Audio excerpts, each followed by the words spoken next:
Welcome to the sinister side, where dark stories and hidden truths come to light.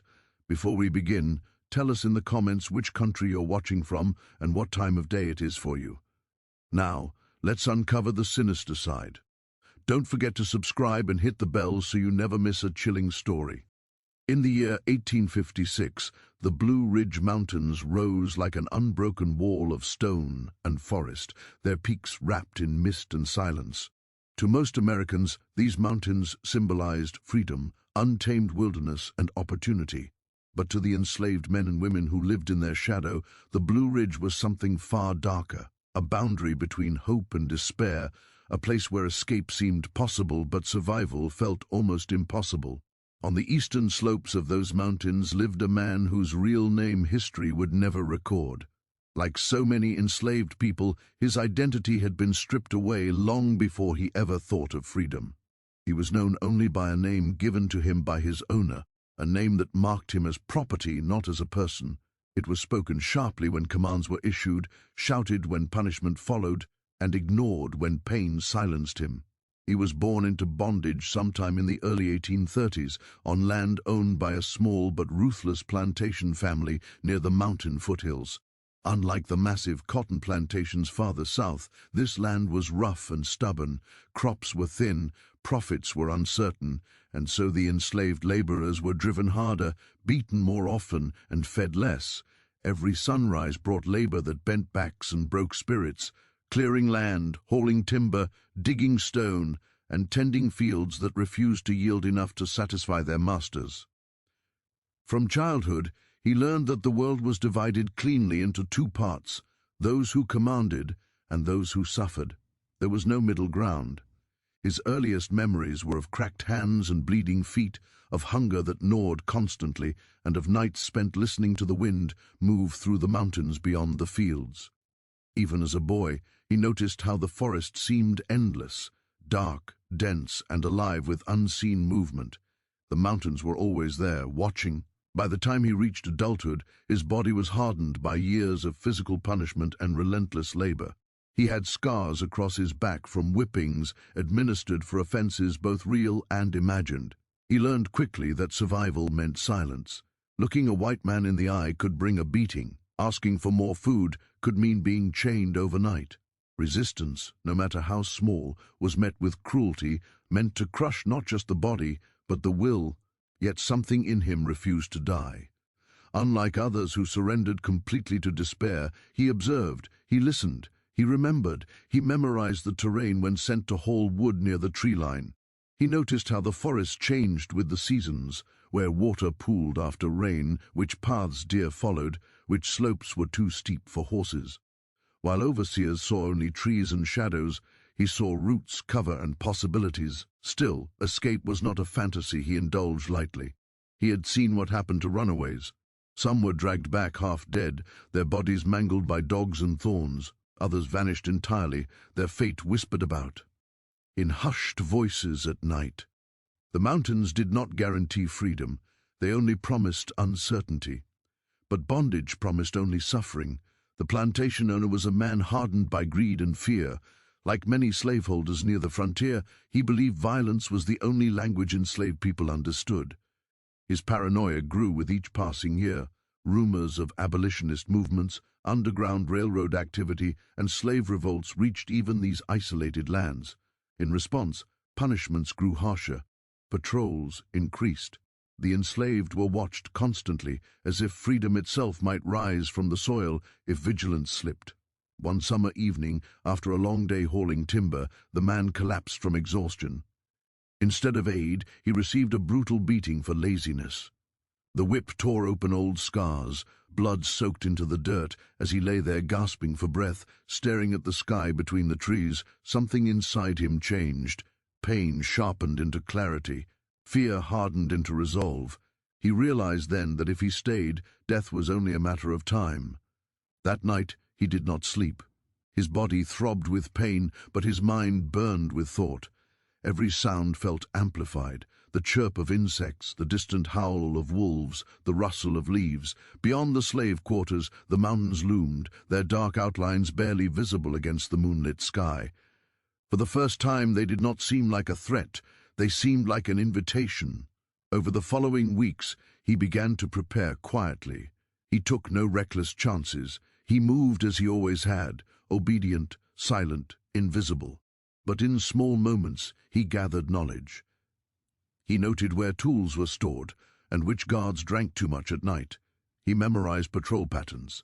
He studied the sky, learning how clouds and stars shifted before storms. Every enslaved person understood the danger of escape. But he understood something else too, the danger of staying. What made his situation even more unbearable was isolation. The plantation was small, and there were few others he could trust with his thoughts. Families were intentionally separated to prevent unity. Friendships were fragile, broken by sales and punishment. He carried his plan alone, knowing that even a whisper could mean death. The mountains offered no certainty, only the chance to choose his own fate. During daylight hours, he worked under the watchful eyes of overseers. At night, he listened. He listened to old stories whispered by elders, tales of people who vanished into the wilderness, of spirits that protected the lost, of men who became part of the forest itself. Most dismissed these as fantasies meant to soothe suffering. He did not. He treated them as warnings and lessons. He learned which plants caused sickness and which eased pain. He learned that fire could be hidden, that smoke could be controlled. He learned patience, the kind that comes from knowing one mistake could cost everything. The Blue Ridge Mountains were unforgiving. Winters killed the unprepared. Predators stalked the weak. Hunger drove men mad. Slave catchers believed no escaped person could survive there long. That belief became his advantage. What they saw as a grave, he saw as a shield. By the fall of 1856, the plantation grew tense. Talk of escape circulated among the enslaved, though few dared act. Patrols were doubled. Dogs were trained. Owners slept with rifles nearby, but fear sharpened his resolve rather than dulling it. Fear, he realized, was the only thing his masters truly understood, and fear could be turned against them.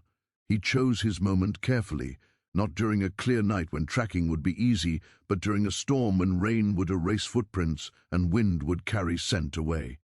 Nature itself would become his accomplice. When the night finally came, thunder rolled through the mountains like distant cannon fire. Rain fell in sheets, turning paths to mud. Guards retreated for shelter, cursing the weather. Inside the slave quarters, most huddled together, praying the storm would pass quickly. He did not pray. He moved. With nothing but a stolen blade, a piece of cloth, and the clothes on his back, he slipped away from the only life he had ever known. Each step carried him closer to freedom or death. But for the first time, the choice was his. As he crossed into the forest, the plantation lights disappeared behind him. The sounds of human cruelty faded, replaced by the living breath of the mountains. Branches clawed at him. Mud dragged at his feet. Pain screamed through his wounds. Still, he did not stop. Behind him were chains. Ahead of him was the unknown, and in the dark heart of the Blue Ridge Mountains, a legend was about to be born. The storm arrived without mercy. Thunder cracked open the sky as if the mountains themselves were splitting apart. Rain poured in relentless sheets, hammering the earth, turning paths into rivers of mud and darkness. Wind howled through the trees, bending branches until they screamed. It was the kind of night that drove men indoors and animals deep into cover, the kind of night slave catchers cursed and patrols abandoned early. It was the perfect night to disappear. For hours the man waited, lying still on the rough wooden floor of the slave quarters, listening. Each sound mattered. The drunken laughter of a guard stumbling away, the slam of a door, the distant rumble of thunder masking smaller noises. Every second stretched endlessly, his heart pounding so loudly he feared it might betray him. He had chosen this night weeks ago, though he could not have known exactly when the storm would come. He had only known that it must. Clear nights favored the hunters. Moonlight revealed footprints. Dogs followed scent with ease. But storms erased evidence, confused animals, and discouraged pursuit. Nature itself became a shield. When the rain intensified, he rose. There was no farewell, no final look back. He knew better. Nostalgia weakened. Resolve. Every memory of suffering threatened to slow him down, so he moved with purpose, his body aching from old wounds, his back still marked by scars that burned whenever he breathed too deeply. He slipped through the door and into the night. The plantation that had once seemed vast now felt small behind him. Lanterns glowed faintly through rain-blurred air. The overseer's house stood silent, windows dark. Horses huddled in their shelter, uneasy but unmoving. No one noticed the absence of one enslaved man among many. Absence, he had learned, was the one thing slavery trained people to ignore. He kept low, hugging shadows, letting rain soak him completely. Mud sucked at his feet, threatening to pull him down. Twice he nearly slipped, catching himself just in time. Each misstep sent a surge of panic through his chest. Panic was deadly. Panic made noise. He moved slowly, deliberately, counting steps in his head. At the edge of the fields, the ground changed. Grass gave way to roots. Soil hardened. The forest loomed ahead, dark, dense and alive. Trees rose like silent sentinels, their branches tangled so tightly they swallowed what little light remained. This was the boundary few dared cross. Beyond it lay no roads, no houses, no mercy. He crossed it without hesitation. The moment he entered the forest, the sounds of the plantation faded. The rain sounded different beneath the canopy, softer, more chaotic, broken by leaves and branches. The wind no longer howled freely, it whispered, twisted, and circled. The world narrowed to what he could feel beneath his feet and hear in his breath. Fear followed him into the trees, but it changed shape. On the plantation, fear was constant, crushing, inescapable. Here, fear sharpened his senses. It made him alert, alive. He did not run. Running left obvious tracks and drained energy. Instead, he walked quickly, placing his feet carefully, avoiding open ground. He crossed streams deliberately, wading upstream for several yards before exiting at an angle to confuse scent.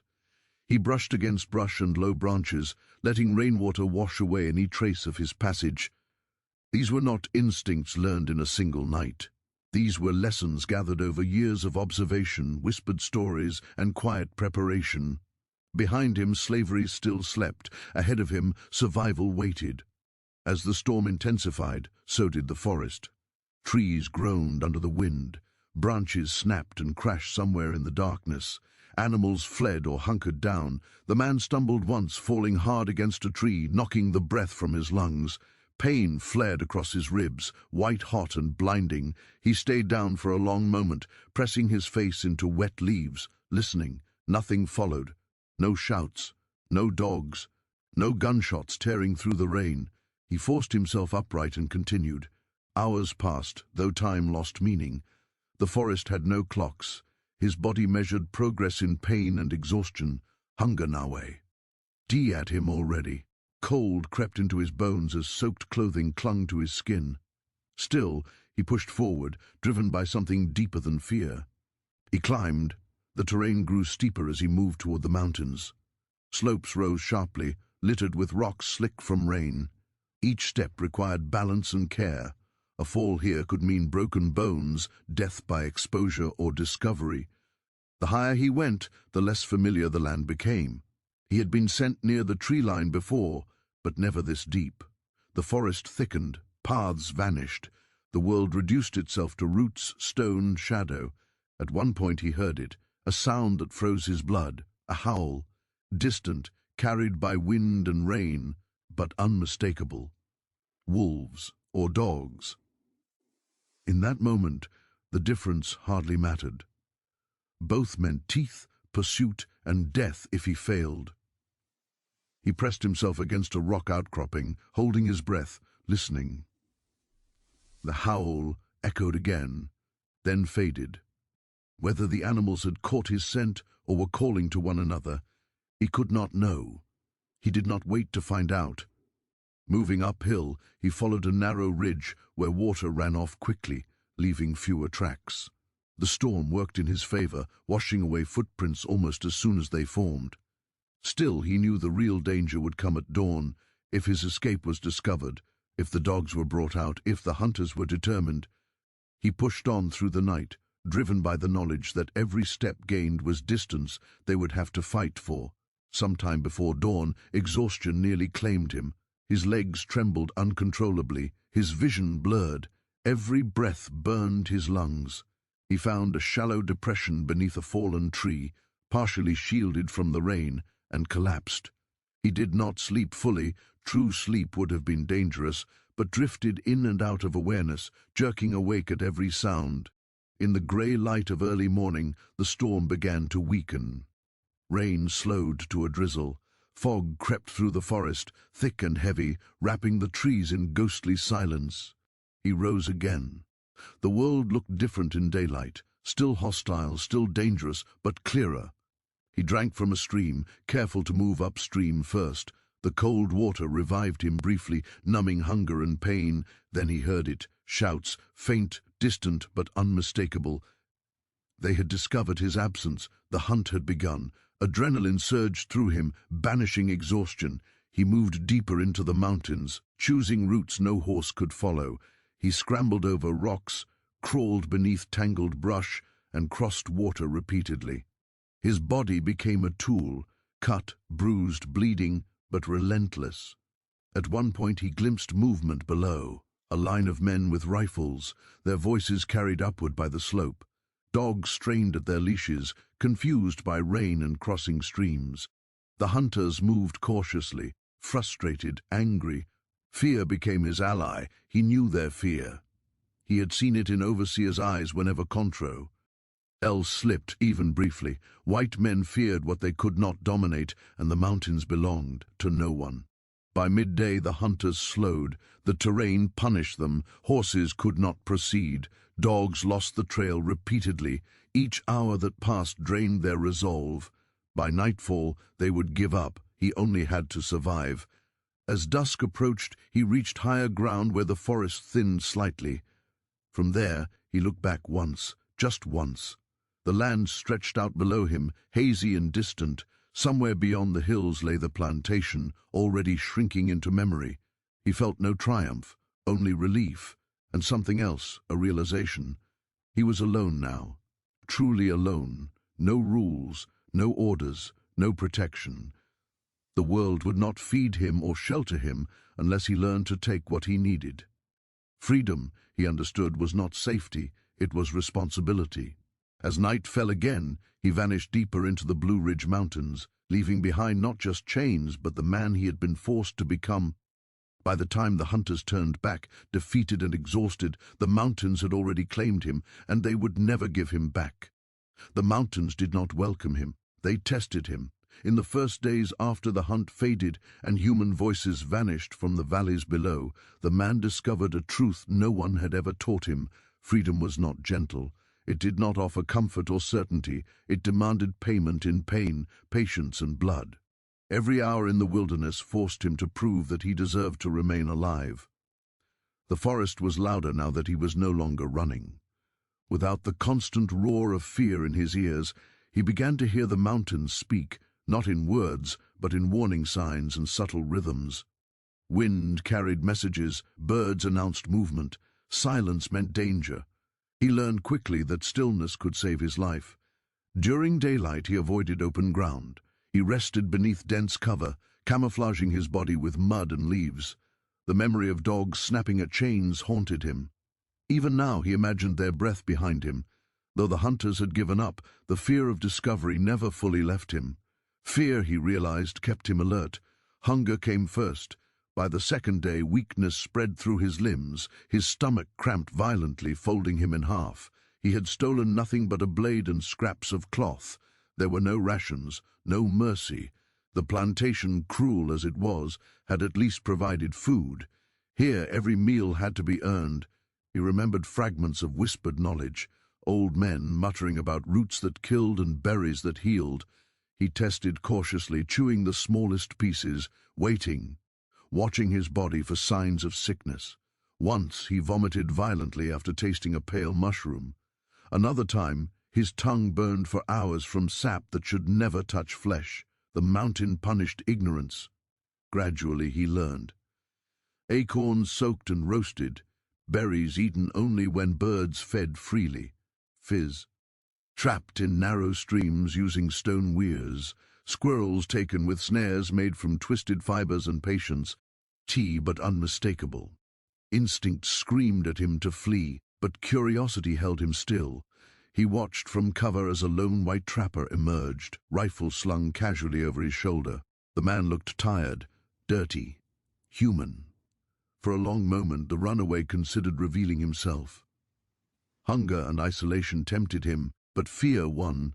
Trust, he knew, could kill faster than starvation.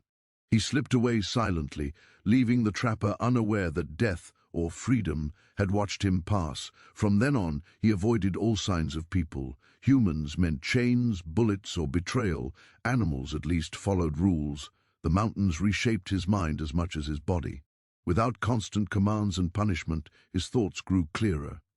Memories of abuse surfaced, raw and painful. Anger burned hot, then cooled into something sharper. He did not fantasize about forgiveness. He fantasized about never being powerless again. By the time the first winter winds began to cut through the trees, he understood a brutal truth. Survival alone was not enough.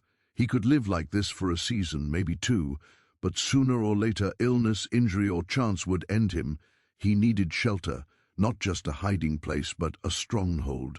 The idea came slowly, shaped by necessity, a place high enough to avoid patrols, hidden enough to escape notice, defensible enough to protect him if found. The mountains offered such places to those who knew where to look. He began scouting deliberately, studying cliffs, ravines, and ridgelines.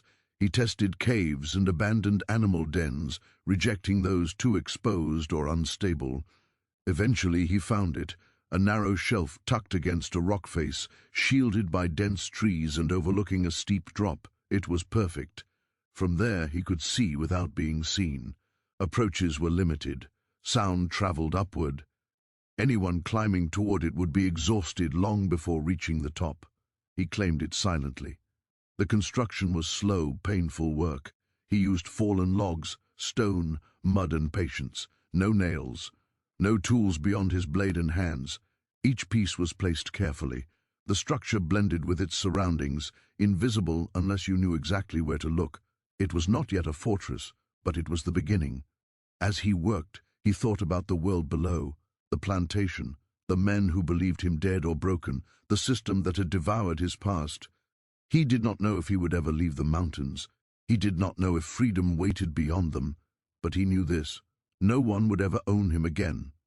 The mountains had stripped him down to nothing and rebuilt him into something dangerous, something patient, something the world was not prepared to face. And in the shadows of the Blue Ridge, the wild was no longer his enemy, it was his ally. The first winter wind reached the high ridges like a blade. It cut through trees, scraped across stone, and found every weakness in the man's shelter. The crude structure he had begun, nothing more than stacked logs and packed earth, groaned under the pressure. Cold crept in through unseen gaps, settling deep into his bones. That night, as he huddled beside a weak, hidden flame, he understood something with perfect clarity. The mountains had taught him how to survive. Now they were teaching him how to build. Shelter was no longer a convenience. It was a line between life and death. At dawn, he rose stiff and aching, breath fogging in the air, frost-coated leaves and stone like a warning. He studied his surroundings with new eyes, not as a fugitive seeking cover, but as a defender choosing ground. The narrow shelf against the rock face offered everything he needed: height, concealment, and control. Anyone approaching would be forced uphill, exposed and exhausted before ever seeing him. This would not be just a hiding place. It would be a stronghold. Construction became his purpose. Each day followed a rhythm shaped by survival. At first light, he scouted for materials: fallen trees, broken stone, clay-rich soil. He avoided cutting live wood when possible. Fresh scars on trees were signs humans could follow. Instead, he used what the forest had already discarded. Logs were dragged inch by inch, muscles screaming in protest. Stones were pried loose with his blade and bare hands. Mud was mixed with ash and pine resin to create a crude mortar. Every movement was slow, deliberate, silent. Pain was constant, but pain no longer frightened him. It meant he was alive. The shack began to take shape. Its walls were thick, uneven, built to blend into the rock face behind it. From a distance it looked like nothing more than another shadow among shadows. He angled the entrance away from the slope below, forcing any approach to curve awkwardly along the ridge. A narrow doorway limited how many could enter at once.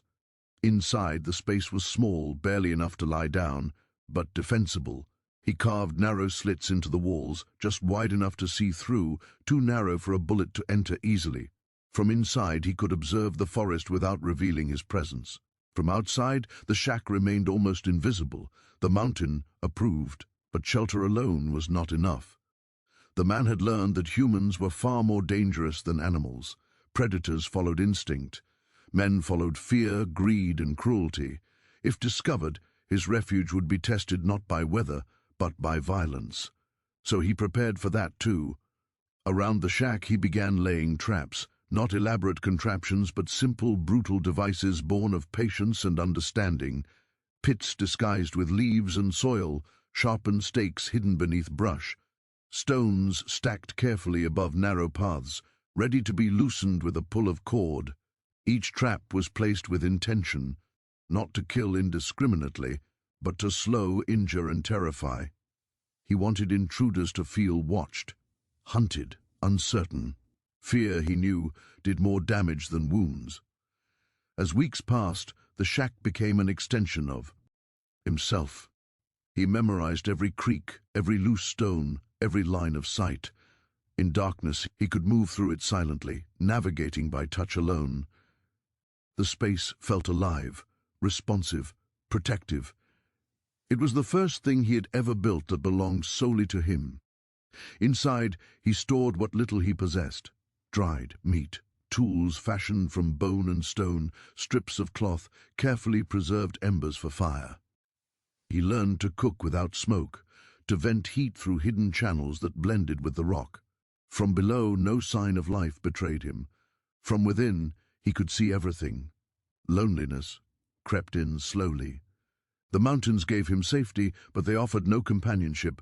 Days passed without hearing a human voice. Ived storms that would have killed him in the open. When spring finally came, it felt earned.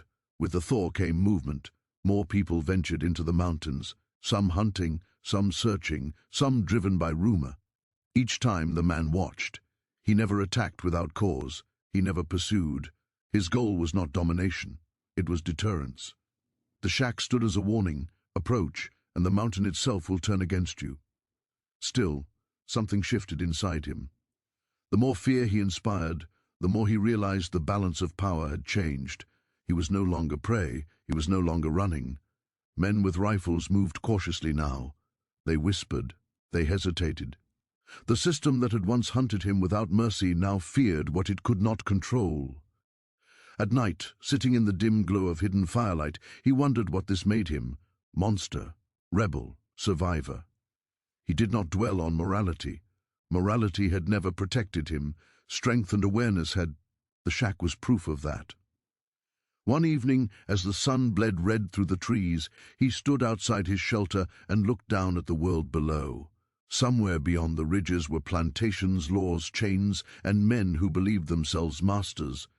Up here, those rules did not apply. The shack blended into the mountain, silent and patient, a fortress not of stone and iron, but of knowledge and resolve, built by a man the world had tried to erase. And now, anyone who dared climb toward it would learn the same lesson he had learned long ago. The mountains do not belong to the powerful. They belong to those who endure. Travels differently in the mountains, not by newspapers, not by official decree, not even by the slow, formal channels of towns or plantations. Here, stories traveled like smoke on the wind, fragmented, exaggerated, terrifying. A bark of a dog, a distant scream, a vanished trapper, each became evidence of something unseen, something deadly, something alive in the Blue Ridge that no man could claim. The man in the shack did not intend to create a legend. He intended only to survive. But survival in the mountains, especially when paired with cunning, inevitably inspires stories. Humans cannot help but fill the gaps in knowledge with fear, and the unknown is always darker than the known. It began with hunters. At first, they came in small numbers, 2, 3 men at a time, hoping to claim the bounty for the runaway or recover a lost property. Some were local trappers, some were overseers sent on their own reconnaissance. The man in the shack did not chase them, did not confront them directly. He waited, he observed. He allowed the terrain itself to punish the unwise. One misstep, one poorly placed foot, and a trap claimed its victim, leaving nothing but terror and rumor behind. Stories spread faster than facts. "I saw him," one hunter would say, "perched on a ridge, eyes glowing, moving like the wind. He vanished before my rifle even came up," another claimed, shaking indeed. His belief. "They say he strikes only when the moon is hidden behind clouds," whispered a third, each tale growing darker, each version more monstrous than the last. Even dogs began to fail. Hounds that could follow a fox through dense underbrush would falter on his scent. They refused to cross certain ridges, barking frantically or turning back, as if an invisible force forbade them. The hunters began to believe the mountains themselves had chosen him, that he was a creature of the wild and not a man at all. The legend seeped into nearby towns and settlements. Merchants whispered in markets. Children huddled around fires listening to exaggerated tales. Farmers avoided the higher ridges, claiming they heard strange howls at night or saw lights flickering from nowhere. Even the most skeptical townsfolk began to notice patterns: missing trappers, abandoned hunting parties, strange signs carved into tree trunks that no one dared approach too closely, and yet none could deny the facts. Men had disappeared. Lives were ruined or left in chaos. Hunters returned broken, humiliated, terrified. Stories told of a man, perhaps more than a man, who could appear anywhere, strike without warning, and vanish like smoke. Some spoke of him as a ghost. Others, with hushed awe, called him a spirit of vengeance. Meanwhile, the man in the shack remained mostly indifferent to the reputation spreading below. To him, rumor was irrelevant. He had no desire for fame or fear. He desired only freedom, safety, and the knowledge that the chains of his past could never touch him again. But he understood the utility of legend. Fear is a weapon, and humans are always influenced by it. One day, a small group of hunters made the mistake of venturing too close to the lower slopes of his ridge. They moved carefully, armed and confident that no trap could be hidden in the thick underbrush. They were wrong. A simple pit, covered with leaves and mud, swallowed one hunter entirely, leaving only a foot and a scream that would echo in the minds of those left behind. The others fled, and word spread quickly.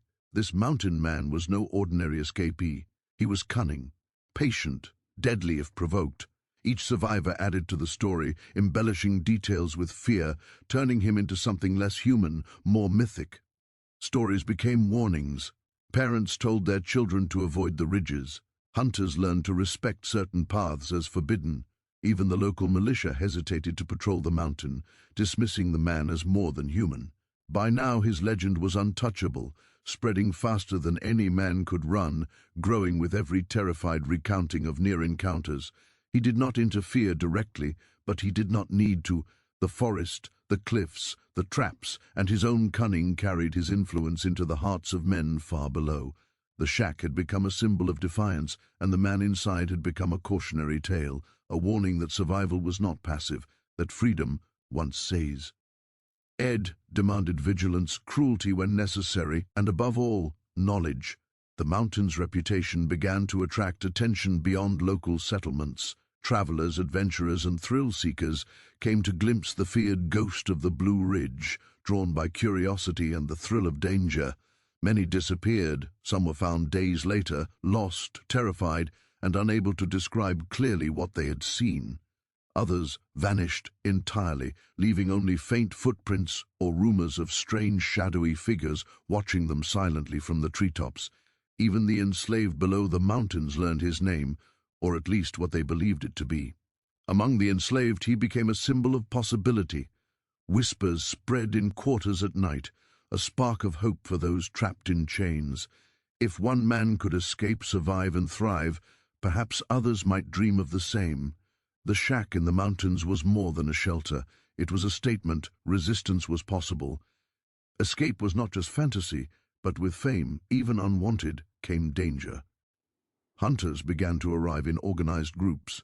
They carried rifles, dogs, ropes, and equipment designed to flush him out. They underestimated the man, believing brute force would suffice. They failed spectacularly. He had learned the terrain in every season, memorized every hidden path, and perfected the use of his traps. Each attack was met with silence, strategy, and sometimes violence. Each failure amplified his legend. By now he had mastered the balance between presence and invisibility. From within his shack, he could observe the mountains like a king surveying a vast, wild kingdom. He did not need to move to dominate. Men feared him because they did not know where he would strike or if they would ever see him again. Rumors flourished, a shadow slipping between trees, eyes glowing in the night, whispers carried on the wind. The man in the shack did not correct these stories. He let them grow, for fear was more powerful than steel, and fear once planted is impossible to erase. As winter turned to spring, the cycle repeated. Hunters came, rumors spread, survivors returned with tales more grotesque than the last. The legend became self-sustaining. Every disappearance, every frightened retelling, every misstep by a curious traveler added another layer to the story. Soon, it was impossible to separate reality from myth. By the end of his first year in the mountains, the man had not only survived, he had transformed the perception of the Blue Ridge itself. To those below, it had become a place of danger, mystery, and dread.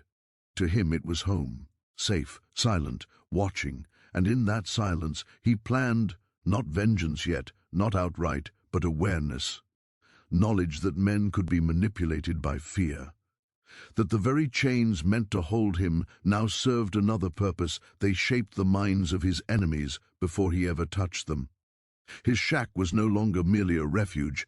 It was a citadel of strategy, a hub from which the world below could be controlled indirectly through uncertainty, rumors, and terror. By the second year, even the most skeptical trappers avoided the ridges entirely.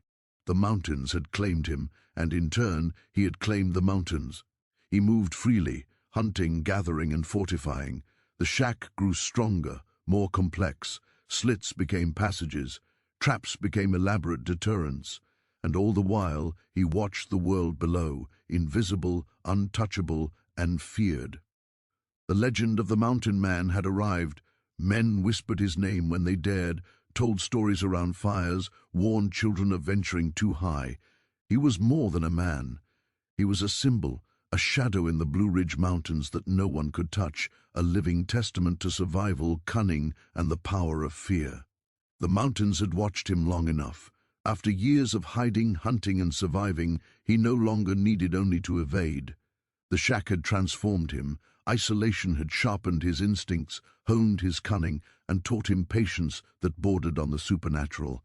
Each hunter who came and failed, each story that grew in terror below, had added to a deep, simmering understanding. Fear could be weaponized, knowledge could be weaponized, and he, the man who had once been owned, could finally strike on his terms. But the question remained, would he act for revenge or simply resist? Revenge demanded risk. Resistance demanded patience. Both required a mastery of fear, cunning, and the environment that only he now possessed. It began quietly. Hunters, increasingly desperate to reclaim their perceived property, ventured further into the mountains. They came in organized groups, heavily armed, believing brute force could succeed where subtlety had failed. But the man had become a ghost in the wilderness. Every trap, every ridge, every hidden path was now second nature to him. He knew the mountains better than anyone who pursued him. The first confrontation came one gray dawn. 3 hunters had set up camp below his shack, believing the high ridges too treacherous to navigate. They lit a fire, laughing, confident, underestimating both the weather and the man who had mastered the forest. From above, he watched silently, concealed behind a sheer rock face and dense brush. The hunters were oblivious. They did not hear the wind-shifted leaves, the faint scuttle of small animals disturbed by his movement, the subtle changes in the earth that warned of hidden traps. He did not strike immediately. Instead, he studied them. He listened to their patterns, their conversations, the rhythm of their movements. In this patience, he became predator and observer simultaneously. His mind replayed centuries of cruelty, each memory sharpening his focus. He thought of the whip, of the chains of every humiliating command he had endured. And yet, he did not act out of blind rage. He acted out of strategy. A branch snapped somewhere below, subtle but loud enough to draw attention. The hunters froze. They glanced around, rifles raised, eyes wide. One of them stepped toward the sound, footfalls heavy. Then, the pit, covered with leaves and thin branches, positioned perfectly along the hunter's path, opened beneath him. A scream pierced the morning air. The other two panicked, scattering blindly as he manipulated fallen stones to dislodge and unbalance them. In that moment, the shack above was more than a home. It was a fortress, and the man within it was no longer a mere survivor. He was an arbiter of the mountains. The hunters fled, wounded and terrified, but not entirely defeated. Word spread, as it always did, amplifying the legend. Rumors now included violent details, hunters impaled, rifles crushed, screams echoing through the trees with no visible assailant. In their terror, the humans below began to imagine him as something beyond human, a demon of the woods, a specter that punished those who dared to enter his domain. And yet, to the man, this was only the beginning. He realized that revenge, if wielded too early or too indiscriminately, could expose him. But controlled, precise action could serve a dual purpose: survival and psychological dominance. The mountains were not merely shelter, they were weapon, stage, and sanctuary. From this position, he could dismantle fear and authority simultaneously. Every hunter who came to challenge him was a pawn in a larger game, a demonstration of the consequences of underestimating someone who had already been broken and rebuilt. Winter gave way to spring. Streams swelled with melted snow, paths shifted and visibility changed. Each season brought new lessons. He learned how to manipulate water flow to create natural traps. He diverted small streams into pits. He placed logs at angles to fall with a subtle push. Every element of the mountain became a part of him, and he became a part of it. Hunters increasingly came in larger groups, some accompanied by dogs, others carrying heavier rifles and chains. Yet no one succeeded. The more they tried, the more terrified they became, and each failure, each whispered account from those who barely survived, fed the legend further. By now, even the most hardened locals hesitated to travel the ridges. Merchants, trappers, and plantation overseers spoke of him in hushed tones, warning each other not to approach. "He waits," they said. "He knows where you walk before you walk it. He watches. He waits." Some claimed they saw a shadow slip between the trees, larger than any man, moving without sound, always just beyond reach.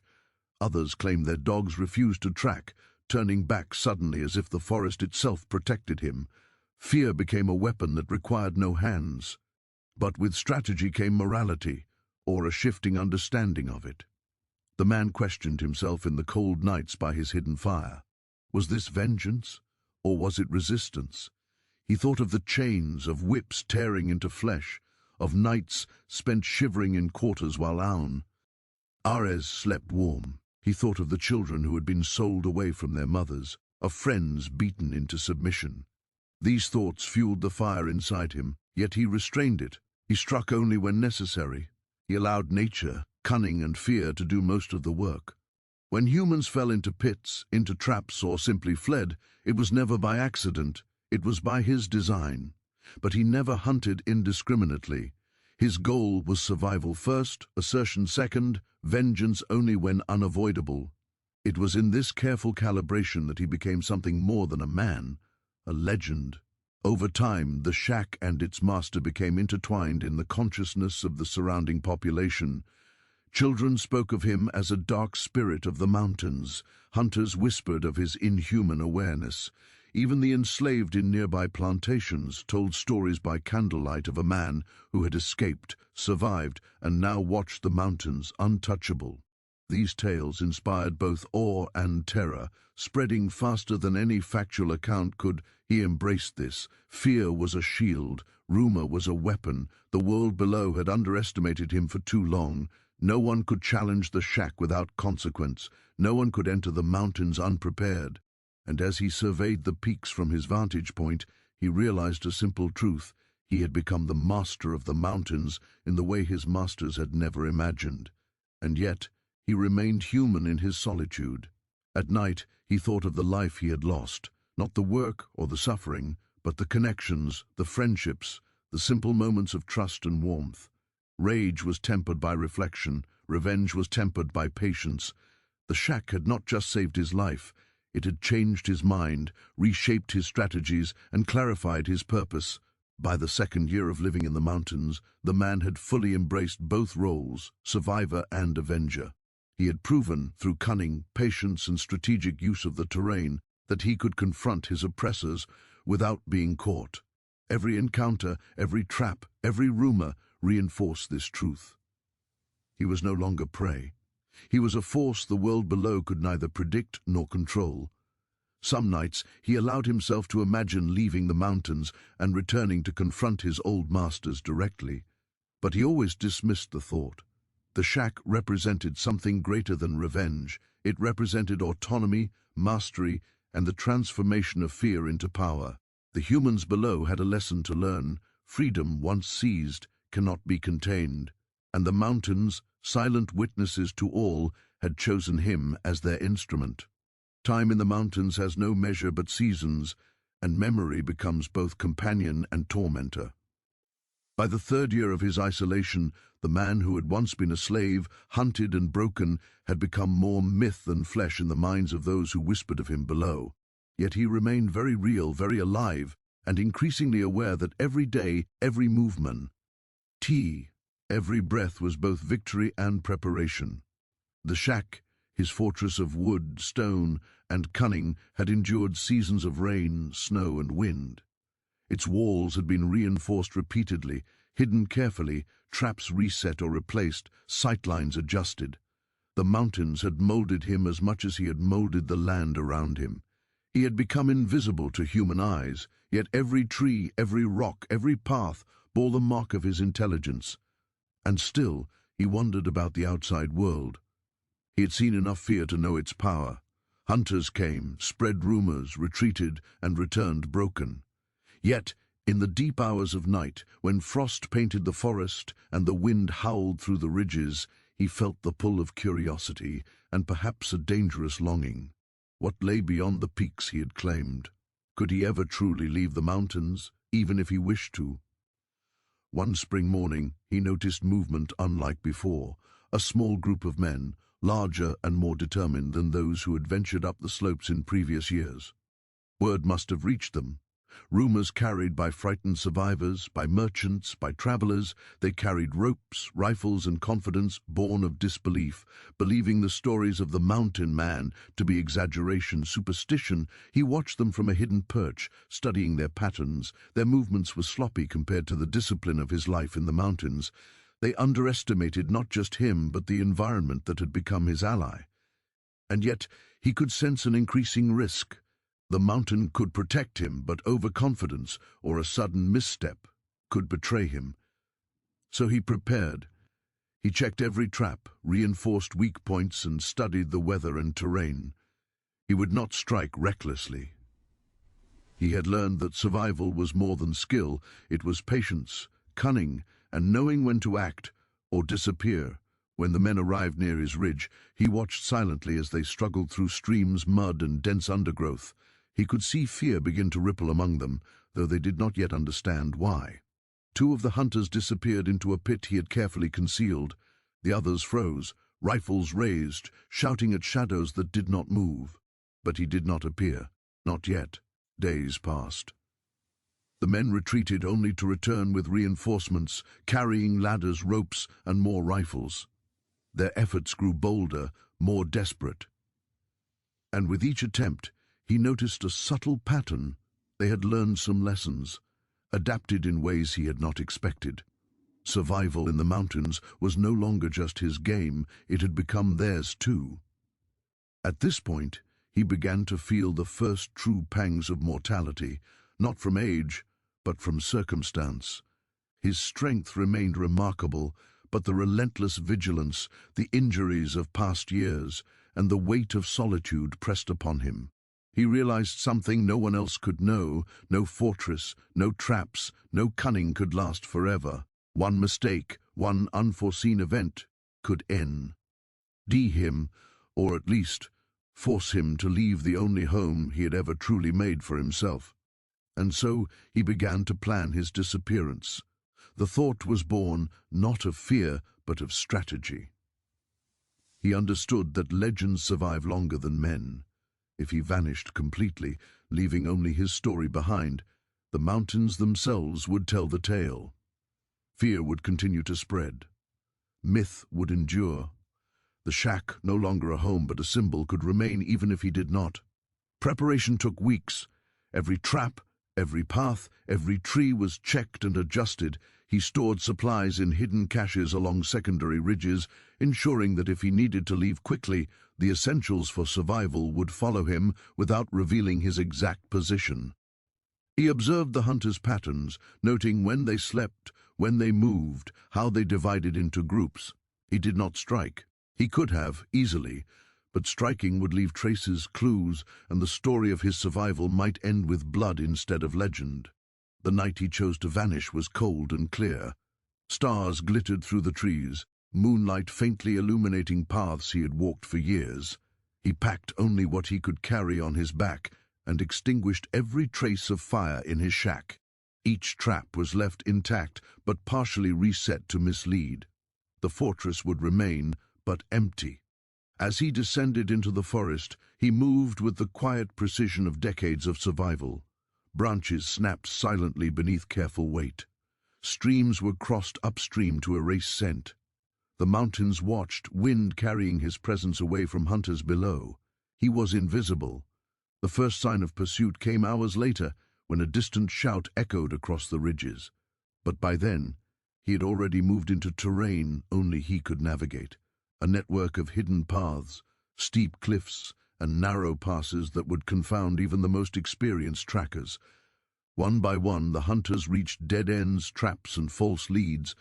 By the next morning, the mountain was empty. The shack remained, hidden, silent, and seemingly untouched. Hunters found it, but no man waited inside. The fires were cold, supplies untouched. Only the faintest traces of movement hinted that someone had been there recently, and yet no one could confirm what they had seen, or failed to see. For weeks people scoured the ridges. They called out, fired rifles, sent dogs. Nothing answered. Trees and wind masked every noise. Even experienced trackers, those who had survived previous encounters, began to whisper that he had vanished into air itself. The legend solidified. Some claimed he had died in the forest, choosing obscurity over confrontation. Others swore they had glimpsed him on distant ridges, moving like a shadow, observing, never captured. Hunters told stories of screams and sudden disappearances, attributing them to the mountain man, even when the timeline did not match. Every version was slightly different, every account more terrifying. The shack became the focal point of myth. Travelers passing through the lower valleys told tales of its silhouette, half hidden by shadow and trees, and of the ghostly presence of a man who had mastered the mountains themselves. Children dared each other to venture near, but none stayed long. Adults avoided the ridges entirely, fearing curses or spirits. In the silence of the forest, the man disappeared, but not entirely. He became a memory, a shadow, a force embedded in the mountains themselves. The Blue Ridge held him as tightly as it had once concealed him. He had survived. He had evaded capture. He had turned the shack into a fortress, and now he had left it as a monument. He would not be found, not by hunters, not by law, not by anyone. And in this disappearance, his legend became eternal. Over the following years, every encounter with hunters, trappers, or curious travelers who ventured too high, every mysterious death or unexplained injury in the ridges, was attributed to him. Even decades later, locals spoke of him in reverent fear, the runaway who had become more than human, a specter that claimed the mountains and vanished before he could be caught. The line between man and myth blurred. Was he still alive? Had he died somewhere deeper in the mountains, or had he simply chosen to leave humanity behind entirely, existing in harmony with the wilderness? No one could say, What remained was unmistakable, a fortress, a legend, and a story of defiance that no chains, no fear, no system of oppression could erase. The shack stood as a testament to survival, cunning, and the unbreakable will of a man who refused to be owned. And in the mountains, somewhere, he endured. Time, like the rivers cutting through the Blue Ridge Mountains, flowed steadily, indifferent to human desire or memory. Generations came and went, but the mountains retained their secrets. The shack, once alive with the presence of a man who had defied chains, law, and death itself, remained as silent witness to his legend. To anyone who ventured too close, it appeared as nothing more than a shadow among shadows, a pile of rocks and logs shaped by careful hands, yet imbued with a history that refused to die. The man himself had vanished, leaving behind no trace of his passage, no trace of a life lived beyond the forest. Yet the stories endured. Travelers, merchants, hunters, and the enslaved whispered his name in fear and awe. Some spoke of a figure glimpsed moving like wind through the trees. Others swore they heard footsteps at dawn, yet found no footprints. Every retelling grew in terror and wonder, adding layers to the man's mythic identity. He became something larger than human, something the world below could neither predict nor understand. In his absence, his influence only multiplied. Where he had survived through cunning, knowledge, and patience, others attempted and failed. Where he had vanished, fear and legend filled the void. His story became a lesson whispered to children and hardened adults alike. Freedom was possible, but it required vigilance, intelligence, and an indomitable will. Generations of slaves below the mountains, hearing the stories, clung to them as proof that defiance was possible. The tale of the man in the shack was retold in hushed tones, by candlelight, and in secret spaces where chains could not reach. He became a symbol of rebellion, a living testament that even in the face of oppression one could escape, endure, and transcend. Plantations changed, yet his shadow lingered. Overseers who once boasted of control and dominion began to speak of the Blue Ridge with caution. Hunters and trappers, now educated in fear by rumor, avoided the ridges entirely. Even decades later, someone attempting to measure or map the area would report inexplicable tracks, strange disturbances in the forest, and subtle fleeting shadows that disappeared the moment one tried to approach. The shack, abandoned yet fortified by his ingenuity, became more than a physical space. It became a monument to autonomy. Nature reclaimed it slowly. Vines and moss grew over the walls, and snow buried its roof each winter. Yet every time the forest shifted, every time branches snapped or streams overflowed, it seemed as though the shack remained purposeful, watching. Visitors, or those foolish enough to approach, felt an unseen presence, an awareness that seemed larger than any human being. Some claimed to have glimpsed the man in his later years, silhouetted against the sunrise, moving across a ridge at impossible speed. Others reported seeing footprints that vanished midway, or hearing a voice whisper warnings in the wind. But no one ever captured him. No one ever understood him. In truth, he may have moved beyond the mountains entirely, integrating fully with the wilderness, leaving the shack as his only monument to human ingenuity and willpower. What remained undeniable was the psychological power he had wielded. Fear had been his ally, patience his weapon, and knowledge his shield. He had turned the mountains themselves into a living fortress, teaching humanity a lesson without firing a single rifle. Control could be challenged, oppression could be escaped, and even the strongest chains could not contain a mind determined to be free. Historians and storytellers later examined the legend. Some treated it as folklore, an exaggeration of human imagination. Yet others noted consistency in the details, patterns that could not easily be explained by myth alone. Paths, traps, and remains of rudimentary structures aligned with decades-old accounts of disappearances and strange phenomena.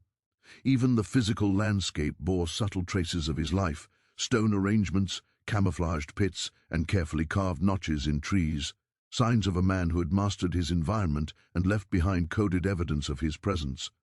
He became immortal in stories, a cautionary figure, and a beacon of hope simultaneously. For those in chains, he represented fear. For those who sought to control, he represented terror. For future generations, he became a bridge between myth and reality, showing that human ingenuity, courage, and persistence could challenge even the most oppressive forces. Over time, his tale inspired others in subtle, quiet ways. Individuals who had grown up hearing the legend found the courage to escape, to resist, and to challenge injustice in their own lives.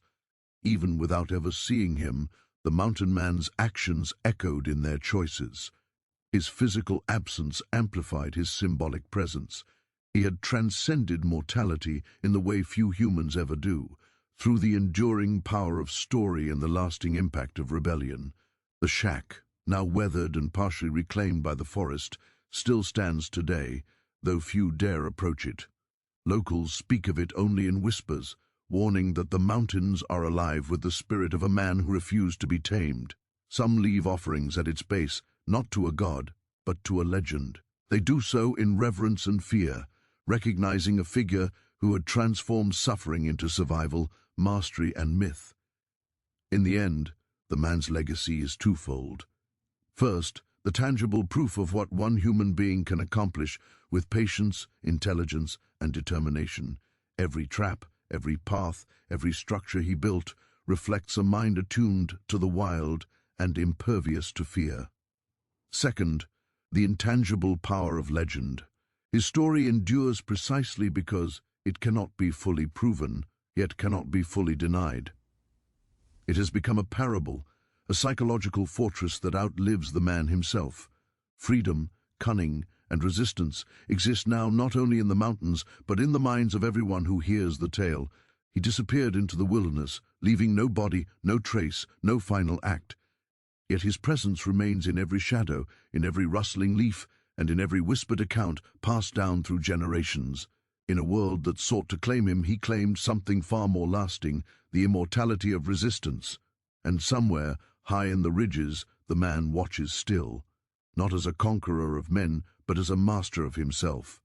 The shack remains, hidden among trees and stone, a silent sentinel to a life lived on the edge of fear and freedom. And the mountains, patient and eternal, keep his secret well. Even now, centuries later, those who climb the ridges report strange sights and sounds: a fleeting shadow at sunrise, the soft crack of a branch when no wind moves, footsteps in snow that appear and vanish. The legend continues, unbroken, a story of human ingenuity, courage, and the indomitable will of a man who refused to be owned and refused to die in memory. In the end, the mountain man is gone, yet everywhere. His shack stands empty, yet full. His flesh may have faded, but his mind, his cunning, his legacy, and the fear and respect he commanded endure. And so, the story of the man who escaped slavery, mastered the mountains, and became a living legend continues to whisper through the Blue Ridge, forever part of the landscape, forever part of history, forever part of myth.